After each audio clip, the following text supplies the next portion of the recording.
बिस्मिल्लाहिर्रहमानिर्रहीम। अस्सलाम वालेकुम। आप देख रहे हैं अलिफ न्यूज़ और मैं हूं आपके साथ माजिद अली। शामिल करते हैं पाकिस्तान और दुनिया भर से ऑनलाइन हेडलाइंस। ईरान इसराइल कशीदगी, रूस का फ्रीकैन को सब्र का मुजाहरा करने का मुतालबा। रूस के सदर व्लादिमीर पुतिन और ईरानी हममनसब इब्राहिम रईसी के दरमियान टेलीफोनिक रब्ता हुआ है। मास्को से रूसी सदारती महल के मुताबिक रूसी सदर व्लादिमीर पुतिन का कहना था कि मशरिक़ वस्ता में कशीदगी में कमी के लिए फ्रीकैन को सब्र और बर्दाश्त का मुजाहरा करना होगा। इस मौका पर ईरानी सदर इब्राहिम रईसी ने कहा कि ईरान मशरिक़ वस्ता में मज़ीद कशीदगी नहीं चाहता। इसराइल के खिलाफ ईरान की जवाबी कार्रवाई महदूद पैमाने पर थी। मशरिक़ वस्ता में कशीदगी का जिम्मेदार सिर्फ नेतन्याहू है। तुर्क सदर रजब तय्यिप एर्दोगान। तुर्किया के सदर रजब तय्यिप एर्दोगान ने कहा है कि मशरिक़ वस्ता में कशीदगी का जिम्मेदार सिर्फ इसराइली वज़ीर-ए-आज़म नेतन्याहू है।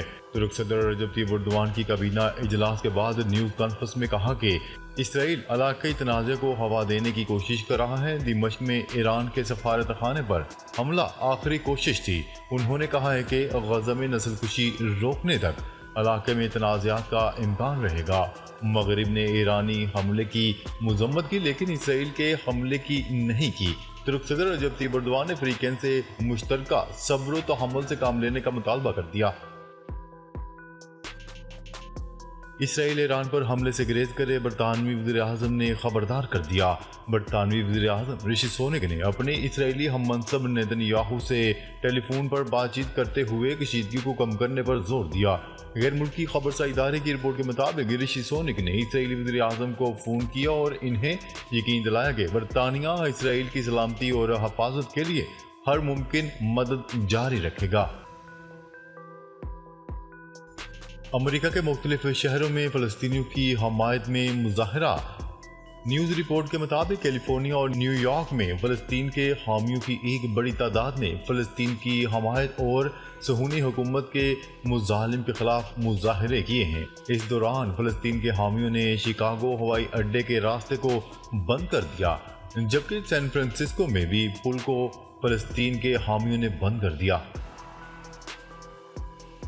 इसराइल ने ईरान को जवाब दिया तो इलाक़ाई जंग छिड़ जाएगी। साबिक मिस्री वज़ीर ख़ारजा इसराइल पर किए गए हालिया ईरानी हमलों ने इस इम्कान के बारे में सवालात का एक तूफान खड़ा कर दिया है कि आया ईरानी हमले खित्ते में जंग को बढ़ाने का बायस बन सकते हैं, और साथ ही ये इम्कान भी जाहिर किया जा रहा है कि वो गज़ा के साने से तवज्जो हटा सकते हैं।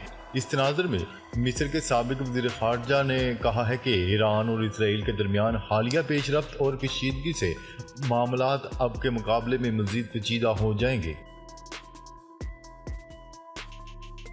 ईरान को सज़ा या रफ़ा पर हमला।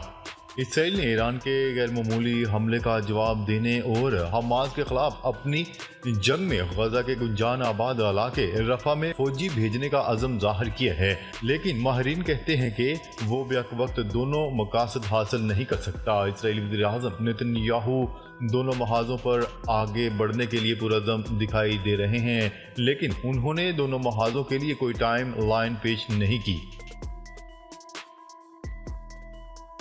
इसराइल को ईरान पर हमले में पछतावे के सिवा कुछ हासिल नहीं होगा। ईरानी फोर्स। मशरिक़ वस्ता में बढ़ती हुई कशीदगी, ईरान और इसराइल की एक दूसरे को दी जाने वाली धमकियां और दोनों मुल्कों की गैर मामूली फौजी तैयारियां देखते हुए ईरान ने अपनी बहरी अफवाज के जरिए तजारती जहाज़ों की हिफाजत करने का ऐलान किया है। ईरानी बहरी फौज के सरबरा ने ये बात कही है कि ईरानी सरजमीन के खिलाफ जारहियत का इर्तिकाब करने वालों से किसी किस्म का कंप्रोमाइज नहीं किया जा सकता। इसराइल में ईरान के फायर किए गए बैलिस्टिक मिसाइलों का हिस्सा मीडिया के सामने पेश कर दिया गया। इसराइली फौज ने दावा किया है कि ईरानी बैलिस्टिक मिसाइलों का हिस्सा बहेरा मरदार से बरामद किया गया। इसराइली फौज के तर्जुमान का कहना था कि ईरान ने क्रूज मिसाइलों, रॉकेट और ड्रोन के साथ 110 बैलिस्टिक मिसाइल इसराइल पर फायर किए। उनका कहना था कि ये बैलिस्टिक मिसाइल अगर इसराइल से टकरा जाते तो खित्ते में खतरनाक नताज होते। हम इसका जवाब अपने मुंतखब करदा तरीक़ाकार और वक्त के मुताबिक देंगे। तर्जुमान का मज़ीद कहना था कि ईरान को ऐसा वाज़ेह पैगाम देने की ज़रूरत है कि वो दोबारा ऐसा न करे। ईरान ने हफ्ता और इतवार की दरमियानी शब इसराइल पर 300 से ज़ायद ड्रोन्स और मिसाइल दागे थे। भारत में बुर्का पहनी मुस्लिम खवातीन को कैफ़े में दाखिल होने से रोक दिया गया।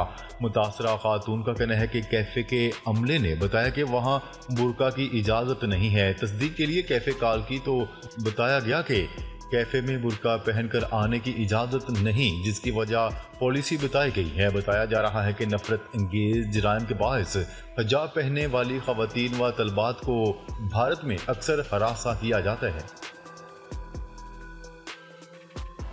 गजा की पट्टी में इजरायली फौज की बमबारी का सिलसिला जारी। रफाल मगाजी और गजा सिटी में इजरायली हमलों में कल से अब तक 20 से ज़ायद फलस्तीनी शहीद हो गए।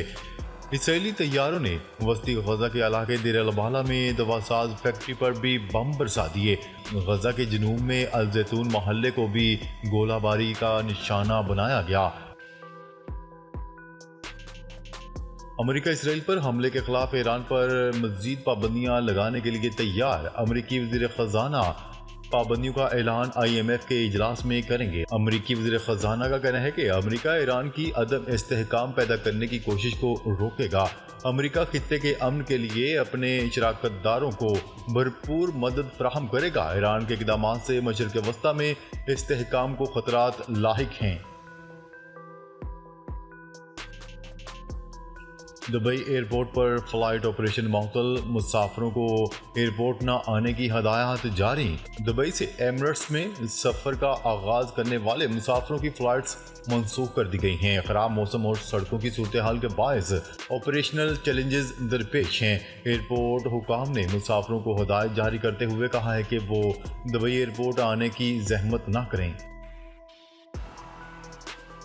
अमेरिका का ईरान के मिसाइल और ड्रोन्स प्रोग्राम पर नई पाबंदियां लगाने का ऐलान। अमेरिका के मशीर बराए कौमी सलामती जैक सैलोन का कहना है कि उम्मीद है अमेरिका के इत्तेहादी और शराकतदार भी इस किस्म के इकदाम करेंगे। ईरान पर पाबंदियों का मकसद इसकी अस्करी ताकत को महदूद करना है। पाबंदियों और दीगर इकदाम से ईरान पर दबाव बरकरार रखेंगे। दूसरी जानिब अमेरिकी कौमी सलामती के तर्जुमान जॉन करबी ने कहा है कि अमेरिका ईरान पर माशी दबाव बढ़ाने के लिए काम कर रहा है।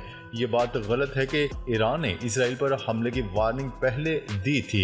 ईरान से हमले का पैगाम मिला था, लेकिन कोई वक्त, हदफ या रद्द-ए-अमल की नोयत शामिल नहीं थी।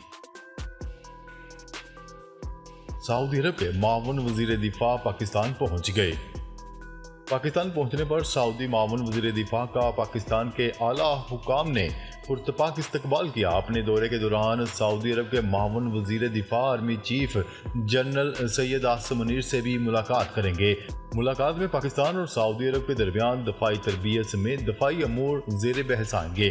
सऊदी मावन वज़ीर दिफा की army chief general Asim Munir से मुलाकात में दफाई ताल्लुकात को मज़ीद वुसअत देने पर भी तबादला ख्याल किया जाएगा।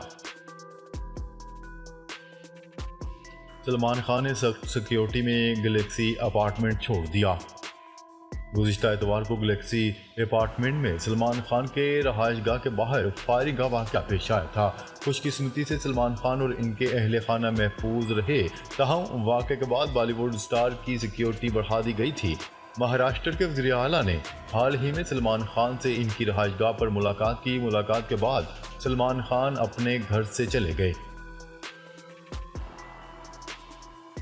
पेट्रोल और डीजल की फी लीटर कीमत 350 रुपए तक पहुंचने का खदशा। आने वाले दिनों में इसराइल की तरफ से ईरान के खिलाफ इक़दाम के इम्कानात के नतीजे में तेल गैस की बैनुल-अक़वामी कीमतें नई बुलंदियों पर पहुंच गई हैं। खलीजी रियासतों में तेज बारिशें बरसाने के बाद ताकतवर मगरबी सिस्टम बलूचिस्तान में दाखिल हो गया। चीफ मेट्रोलॉजिस्ट का कहना है कि ये सिस्टम खलीजी रियासतों में तेज बारिशों का बायस बना था। इनके मुताबिक इस सिस्टम मकरान के साहली इलाकों में तेज बारिशों का बायस बन रहा है। बलूचिस्तान में तेज बारिशें मुतवक्का हैं। इस सिस्टम के तहत बारिशों में बिजली गिरने के वाक़यात भी हो सकते हैं। महकमा मौसमियात का कहना था कि ये स्पेल 3 से 4 दिन मुल्क में रहेगा। NDMA का कहना था कि पाकिस्तान भर में 17 से 22 अप्रैल के दौरान बारिश, आंधी और ज़ालाबारी की तवक्को है। पहले स्पेल के दौरान पंजाब में 18 से 19 अप्रैल बारिश और आंधी का इम्कान है। नाज़रीन, अब तक के लिए इतना ही। मज़ीद खबरें लेकर बहुत जल्द आपकी खिदमत में हाजिर होंगे। तब तक के लिए अपना ख्याल रखिएगा। अल्लाह निगहबान।